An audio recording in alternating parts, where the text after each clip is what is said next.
Channel Krishna 2198 में आज हम लोग आज हम लोग उत्तर प्रदेश स्पेशल में उत्तर प्रदेश अधीनस्थ सेवा चयन आयोग की UP triple S C VPO के प्रैक्टिस सेट 01 के थोड़ा सा पार्ट करेंगे।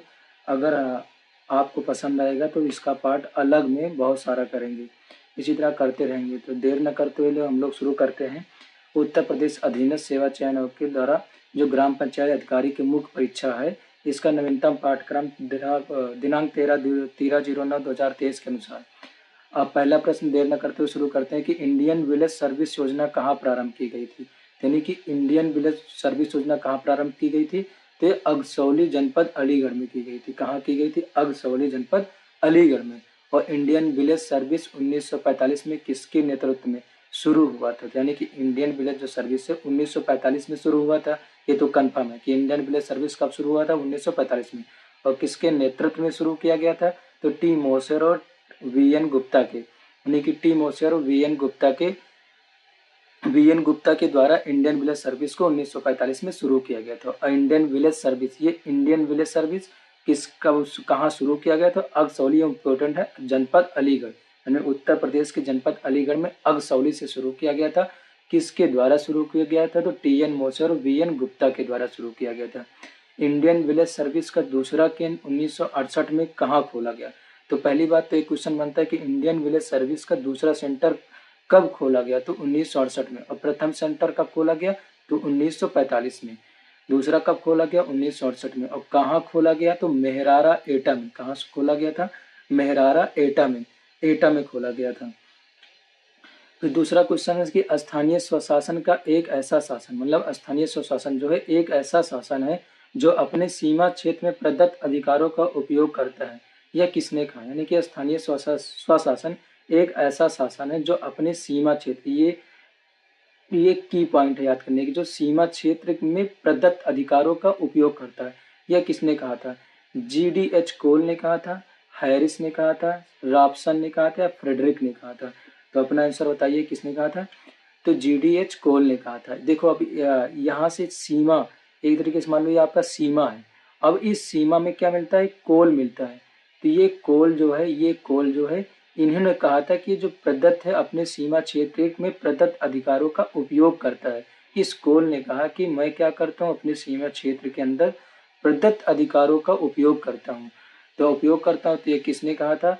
स्थानीय स्वशासन का एक ऐसा शासन जो अपने सीमा क्षेत्र में प्रदत्त अधिकारों का उपयोग करता है, तो कोल ने कहा था। ये कोल है, एक सीमा, यानी कि सीमा है, इस सीमा के अंदर कोल है, तो कोल ने कहा था सीमा क्षेत्र। ये सीमा क्षेत्र से क्या याद रखना कि कोल याद रखना। फिर बिना जड़ की घास किसने कहा था? तो स्थानीय स्वशासन को बिना जड़ की घास GV के राव ने कहा था।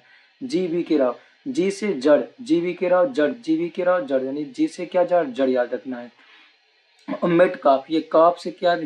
काफ में यानी कि कफ जो होता है, खांसते हैं तो जो निकलता है कफ, उसी से कफ से याद रखना कि लघु जो होता है छोटा सा गणराज होता है, यानी कि जो मुंह में जो गला होता है, जैसे मान लो ये गला है, गले में छोटा सा कफ क्या अपना गणराज बना लेता है।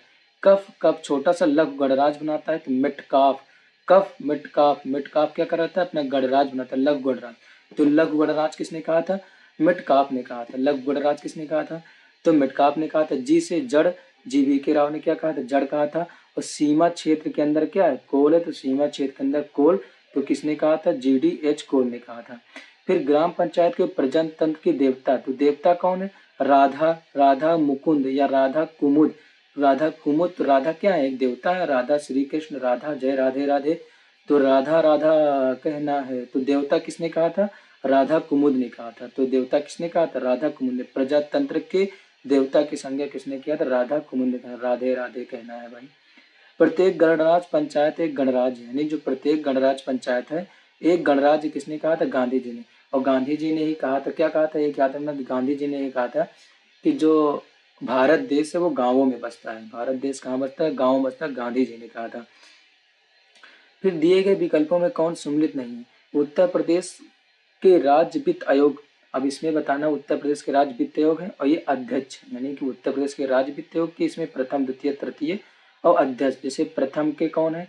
तो भालचंद्र शुक्ला, द्वितीय के TN धर, तृतीय के तैयब अली खान, पंचम के आनंद मिश्रा। तो इसमें से कौन सा सम्मिलित नहीं है? तो मैंने मेरा एक ट्रिक है जो सब हमेशा बताता हूँ, क्या है, BTS, BTS डबल ए, BTS डबल ए से पहला बी भालचंद, टी से टी अंधर, एस से सैयद से है तो ये नहीं होगा, ए से, तो ए से क्या होता है, ये से आनंद, लास्ट में आनंद है, ये मिश्रा कुछ होता है, आनंद मिश्रा है, देखते हैं लास्ट से क्या है, देखो ये अतुल कुमार, हाँ, चौथे से ए से अतुल होता है और पांचवे से क्या, आनंद। तो पंचम में क्या, आनंद तो है, पर ये तीसरे में सैयद अली ताहिर रिजवी नहीं है, तो सा से सैयद अली ताहिर, यानी क्या, ये तृतीय इसका आंसर हो जाएगा। फिर उसके बाद तीसरा क्वेश्चन, निम्नलिखित में से कौन पंचायतों की संरचना का बाबत उपबंध करने के अधिकृत है, यानी कि पंचायतों को कौन की संरचना कौन बाबत उपबंध करेगा। बाबत उपबंध मतलब हुआ कि उसके बारे में उपबंधित करेगा, यानी कि उसके बारे में नियम बनाएगा, पंचायत के बारे में कौन संरचना के लिए बाबत उपबंध करेगा, तो राष्ट्रपति करेगा, या राज्यपाल करेगा, या भारत की संसद करेगा, या राज्य का विधानमंडल करेगा, कौन करेगा। अपना आंसर अपने कमेंट बॉक्स में लिखिए। जय श्री राम। इसका आंसर क्या होगा, राज्य का विधानमंडल। 243 का क्या होगा, ग्राम पंचायत व्यवस्था, यानी कि 243 में क्या दिया गया, ग्राम पंचायत की व्यवस्था दिया गया है। 243 का में क्या दिया गया, ग्राम सभा दिया गया है। 243 की खा में उसका गठन दिया गया है। सी में क्या दिया गया, संरचना दिया गया है। और 5 में क्या दिया गया है, आरक्षण दिया गया है। वो सॉरी 4 में आरक्षण दिया गया है। 5 में तो क्या दिया, 5 से 5 साल, 5 से याद रखना कि 5 साल यानी कि कार्यकाल, तो 5 में क्या दिया गया, कार्यकाल दिया गया है।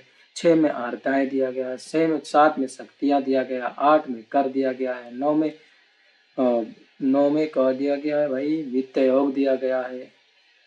और निम्नलिखित में से किस राज्य में, कहाँ गया मेरा पेन, और निम्नलिखित में से किस राज्य में अशोक मेहता समिति के मॉडल को लागू नहीं किया गया था, यानी किस राज्य में अशोक मेहता का मॉडल जो था वो लागू नहीं किया था। अशोक मेहता मॉडल 1977, इन्होंने दो स्तरीय मॉडल बताया था, तो उसी में से किस, मतलब कि ये 2 स्तरीय मॉडल में से किस राज्य में लागू नहीं किया था, कर्नाटक में, पश्चिम बंगाल, या आंध्र प्रदेश या उत्तर प्रदेश। तो आपका आंसर क्या होगा, इसका आंसर उत्तर प्रदेश होगा। उत्तर क्या है, उत्तर क्या होगा, उत्तर प्रदेश। ट्रिक क्या है, जैसे उसमें BTS था, इसमें ट्रिक क्या, अंधा पागल नाटक करता है। मान जो अंधे पागल होते हैं वो नाटक करते हैं, अंधे भी पागल भी क्या करते हैं, नाटक करते हैं। 3 थे, आंध्र प्रदेश, पागल पश्चिम बंगाल, और नाटक से कर्नाटक ही होगा। कर्नाटक से क्या होगा, नाटक नहीं, ये कर्नाटक होगा। तो कर्नाटक, ये कर्नाटक हो गया। करते थे और अशोक से अशोक मेहता समिति, यानी अशोक मेहता समिति अंधा पागल नाटक करते थे। 3 याद रखना है, 3 याद हो गए।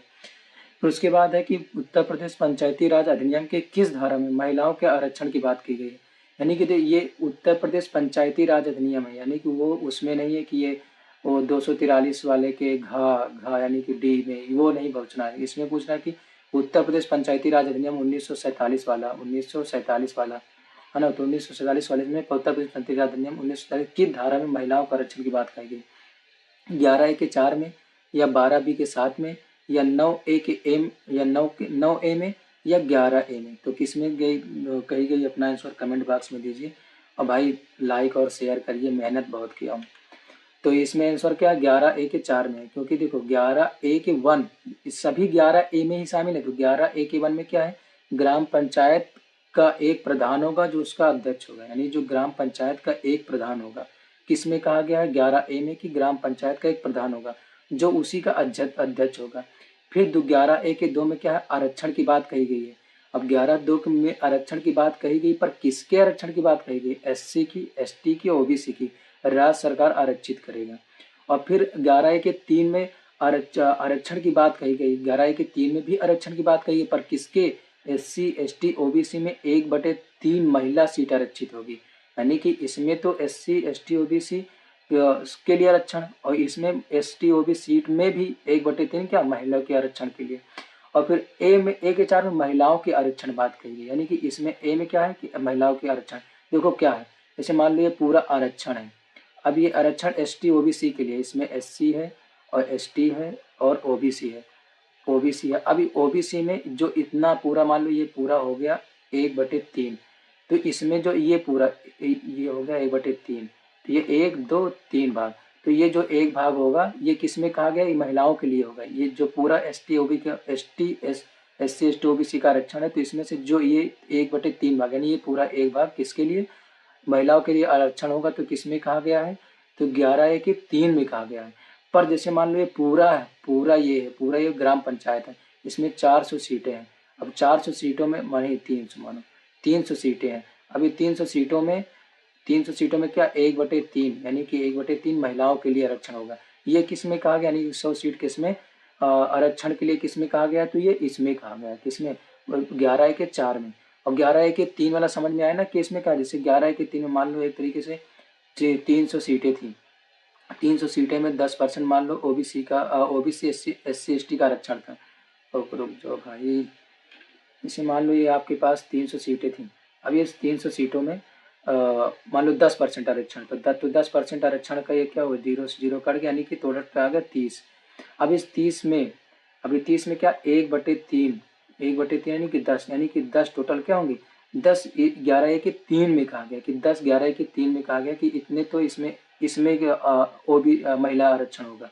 पर जो 11A के 4 में कहा गया है ये इसमें के लिए कहा गया है, यानी कि ये वाले पूरे के लिए।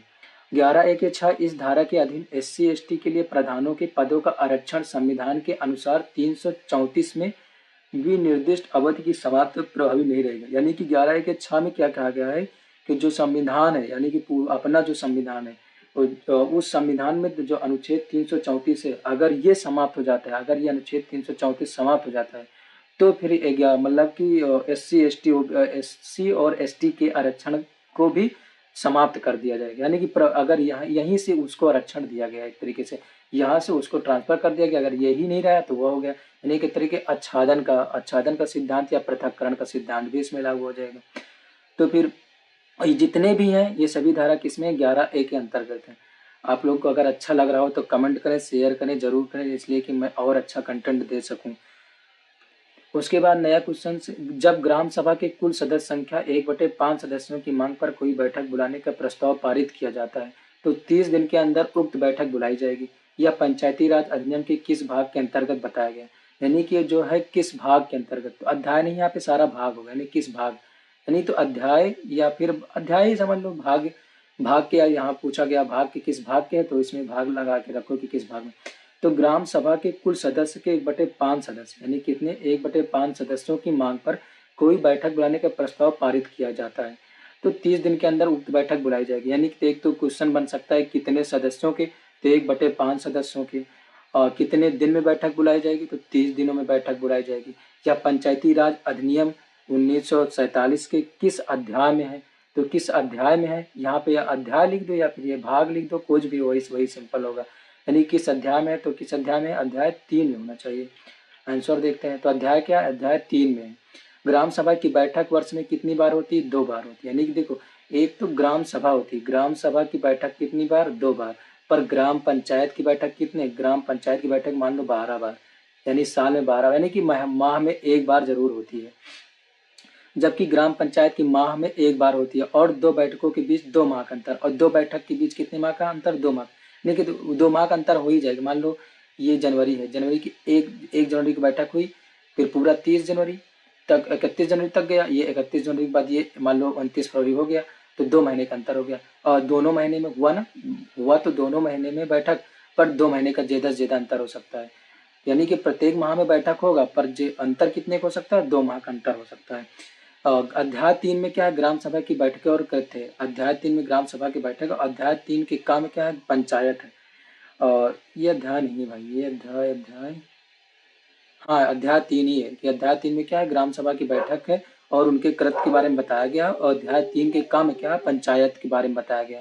और धारा यानी कि धारा 12 में प्रत्येक पंचायत के उस पंचायत क्षेत्र के नाम पर एक ग्राम पंचायत संगठित की जाएगी। यानी कि धारा 12 में क्या गया है कि ग्राम पंचायत संगठित की जाएगी, किसके, अध्याय 3 के धारा 12 में। फिर धारा 11 के 4 में क्या है, पंचायत क्षेत्र की घोषणा है, यानी पंचायत जो होगी वो किस क्षेत्र तक होगी। यह है कि ग्राम या ग्राम समूह को मिलाकर 1000 की जनसंख्या पर मतलब कि एक पंचायत क्षेत्र का निर्माण किया जाएगा। धारा 15 में क्या है कि ग्राम पंचायत की कृत्य, यानी धारा 15 में क्या है, धारा 15 में ग्राम पंचायत के कृत्य, यानी कि जो ग्राम पंचायत है उसकी कृत्य क्या होना चाहिए। तो धारा 14 में क्या है, प्रधान का हटाया जाना, यानी कि एक तरीके से याद कर सकते हो, अगर प्रधान 14 साल का है तो उसको हटा दोगे, और 15 साल का है तो उसके पंचायत में कृत्य बनेगा। यानी कि ग्राम पंचायत का कृत्य धारा 15 में और धारा 14 में क्या है, प्रधान को हटाया जाना। और धारा 12 में क्या है, पंचायत के लिए उस पंचायत क्षेत्र के नाम पर एक ग्राम पंचायत संगठित की जाएगी, प्रत्येक पंचायत के लिए उस पंचायत क्षेत्र की। और जो ग्राम सभा या ग्राम पंचायत जो संगठित की जाएगी वो क्या होता है कि वो सबसे बड़े गांव के नाम के आधार पर होगा। जैसे मान लो मेरा गांव बलियापुर है, या फिर रामोपुर है, या फिर धनंजयपुर है, जो भी या फिर रुखुपुर है, तो उस नाम के जैसे इसमें जेदा है तो इसी के नाम पर ग्राम पंचायत संगठित की जाएगी। धन्यवाद भाई। अभी तो है भाई, अभी है। धारा 15 में क्या है, धारा 15 में ग्राम पंचायत के कृत्य, यानी धारा 15 में क्या है, धारा 15 में ग्राम पंचायत के कृत्य है। और धारा 14 में क्या है, प्रधान को हटाया जाना है। और धारा 16 का में अधिकार सीमा से बाहर स्थित संस्थाओं को चंदा देने का अधिकार है। अगर तुम 16 साल के हो जा रहे हो तो 16 साल की लड़की को क्या दोगे, दान दोगे। तो 16 साल की लड़की को दान देना है, वो भी बाहर की लड़की को दान देना है। तो 16 साल की काम में क्या है, दान देना है। धारा 17 में सार्वजनिक सड़कों, जलमार्गों तथा अन्य मामलों के संबंध में ग्राम पंचायतों का अधिकार, यानी कि ग्राम पंचायतों का अधिकार किसमें है, सार्वजनिक धारा 17 में। सफाई के सुधार के लिए धारा 18 में। धारा 19 में क्या है, स्कूलों तथा अस्पतालों का संधारण व सुधार करना।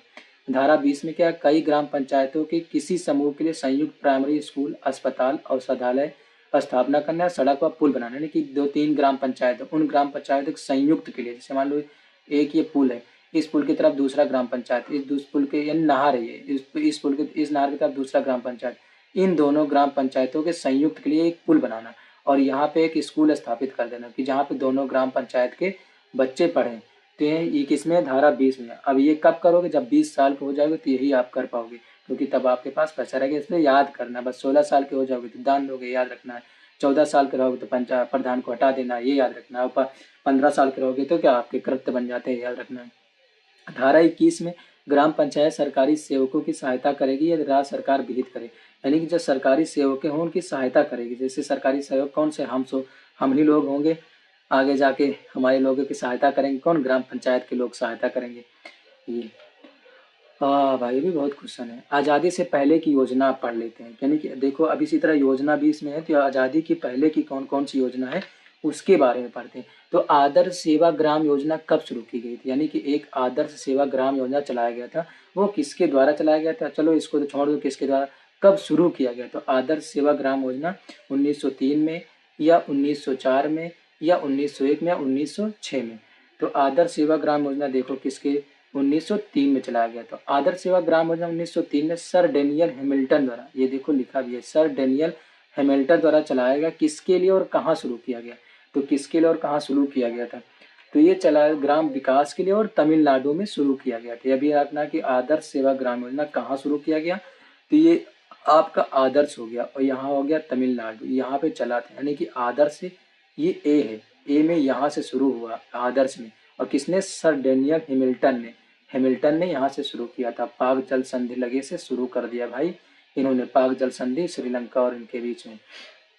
आदर्श से ग्राम योजना के अंतर्गत सहकारी जमा संस्था की स्थापना कब की गई, तो आदर्श सेवा हो गए, आदर्श सेवा होगा। आदर्श सेवा ग्राम योजना के अंतर्गत सहकारी जमा संस्था, ये आएगा कि सहकारी जमा संस्था की स्थापना कब की गई, 1923 में, 1942 में, 1918 में, या 1916 में। तो कब, 1942 होना चाहिए, 1916 है, सॉरी भाई, 1916 में शुरू किया गया था। आदर्श ग्राम योजना कब शुरू किया गया था, 1916 में शुरू किया गया था। आदर्श सेवा ग्राम योजना कब शुरू किया गया था, आदर्श सेवा ग्राम योजना 1903 में, मगर और आदर्श सेवा ग्राम योजना के अंतर्गत सहकारी जमा संस्था कब शुरू की गई थी, तो 1916 में। श्री निकेतन योजना रविन्द्रनाथ टैगोर ने 1920 में किसके सहयोग से चलाया था, तो किसके सहयोग से चलाया था, ये आ गया आपका आंसर, समाज शास्त्री श्री LM हर्स्ट के सहयोग से चलाया था।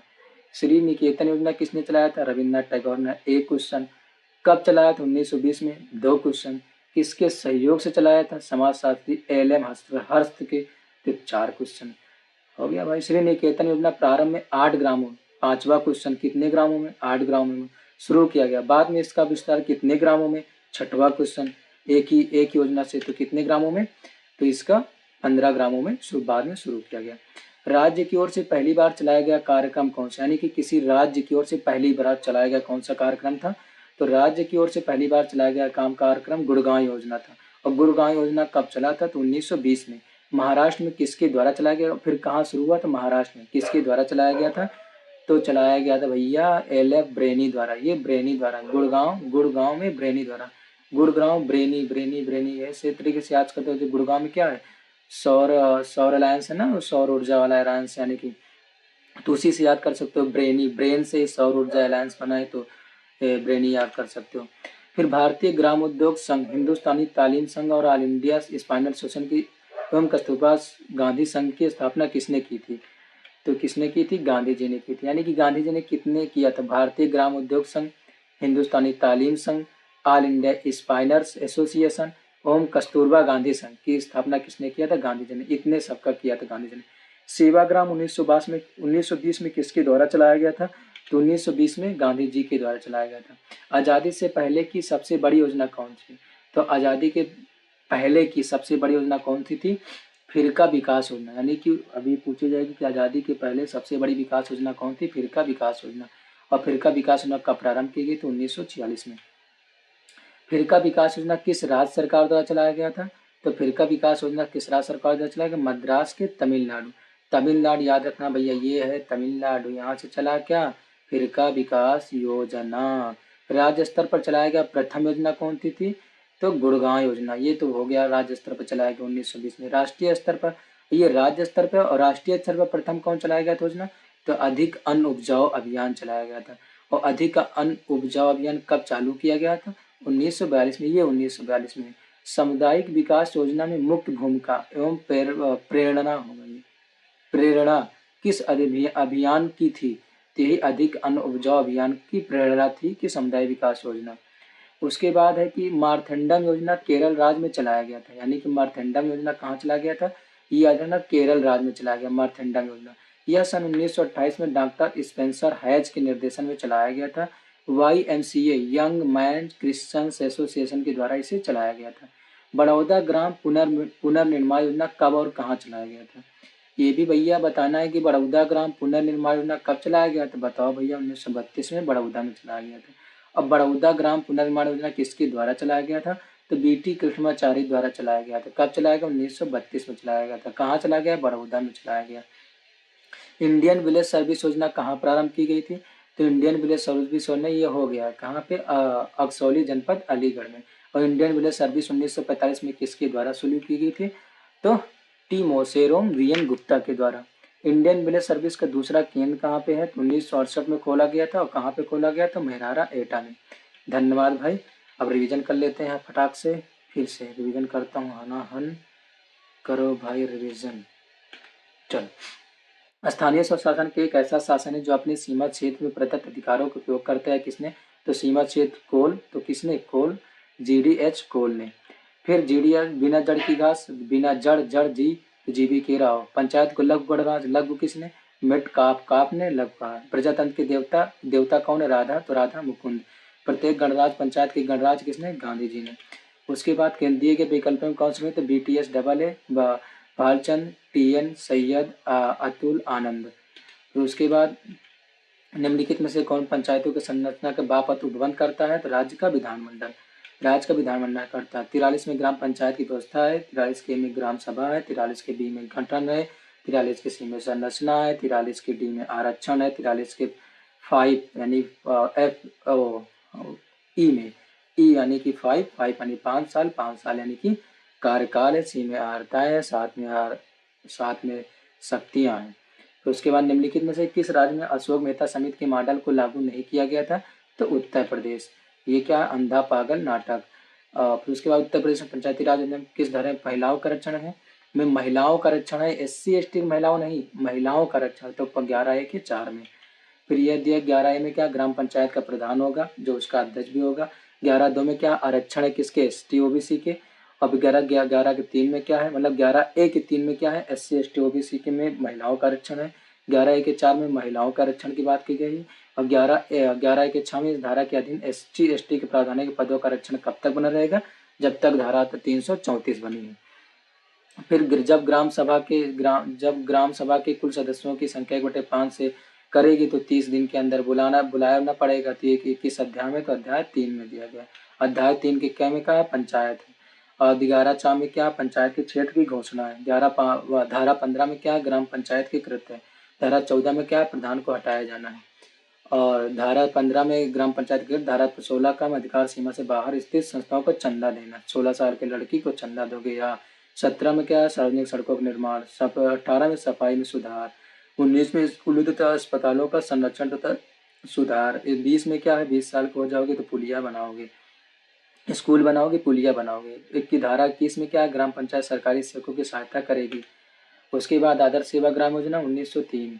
आदर्श सेवा Gram Yojana sir Daniel N Hamilton द्वारा किसके लिए और कहाँ शुरू किया गया, तो ग्राम विकास के लिए तमिलनाडु में। आदर्श सेवा ग्राम योजना के अंतर्गत सरकारी जमा संस्था की स्थापना कब की गई, तो 1916 में। श्री निकेतन योजना रविन्द्रनाथ टैगोर ने 1920 में किसके सहयोग से चलाया था, तो समाज शास्त्री श्री एल हस्त के सहयोग से। श्री निकेतन योजना प्रारंभ में 8 वर्षों में शुरू किया गया, बाद में इसका विस्तार कितने ग्रामों में हुआ, तो 15 ग्रामों में। राज्य की ओर से पहली बार चलाया गया कार्यक्रम कौन था, तो गुड़गांव योजना। गुड़गांव योजना 1920 में महाराष्ट्र में किसके द्वारा चलाया गया, ब्रेनी, हाँ FL ब्रेनी के द्वारा। ब्रेनी याद रखना बस। भारतीय ग्रामोद्योग संघ, हिंदुस्तानी संघ, तालीम संघ, इंडिया स्पाइनर्स एसोसिएशन की एवं कस्तूरबा संघ की स्थापना किसने किया था, तो महात्मा गांधी ने। सेवा ग्राम 1920 में किसके द्वारा चलाया गया, महात्मा गांधी द्वारा। आज़ादी से पहले की सबसे बड़ी योजना कौन थी, तो फिरका विकास। फिरका विकास का प्रारंभ की गई 1946 में। फिरका विकास योजना किस राज्य सरकार द्वारा चलाया गया था, तो भैया मद्रास तमिलनाडु सरकार द्वारा। राज्य स्तर पर चलाया गया प्रथम योजना कौन था, गुड़गांव योजना। राष्ट्रीय स्तर पर प्रथम बार चलाया गया अधिक अनुपजाऊ अभियान कब चालू किया गया, 1942 में। सामुदायिक विकास योजना मुख्य भूमिका और प्रेरणा किस अभियान का था, तो अधिक अनुपजाऊ अभियान का। अब रिवीजन करना भाई, ये रिवीजन करो अपने मन से, मैं तो थक गया। धन्यवाद भाई। और इस भाई लोगों सब्सक्राइब कर देना जरूर, इसलिए मेहनत लगता है।